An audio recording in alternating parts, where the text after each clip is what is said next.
જય ઠાકર, જય દ્વારકાધીશ। જો કે આ બધી વાતોના વિડીયા તો ન બનાવવાના હોય, પણ કેવું પડે। આપણા ધંધુકાની અંદર આપણા સમાજમાં આ 5મું મર્ડર છે। નથી સરકાર તો કાંઈ કરતી જ નથી, પણ આપણો સમાજ પણ કાંઈ કરતો નથી। પણ કહેવાય ને, આ બધી રાજકારણીયાની ચાલુ કહેવાય।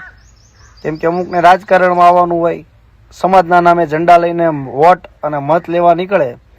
અમે તમારા માટે રોડનું કામ કરશું, નળ આપશું, પણ એ રોડને નળ દેવડાવવામાં એમની જિંદગી વહી જાય છે। જ્યાં સમાજના દીકરા, જે નવયોદ્ધા દીકરા ખોવાઈ જાય ને, એને ન્યાય દેવડાવવામાં નહીં હાલે। જય દ્વારકાધીશ। આવા જ ન્યૂઝ જોવા માટે સૌરાષ્ટ્ર સંવાદ ન્યૂઝને ફોલો કરો, તમારા અવાજની સંવાદી ચેનલ।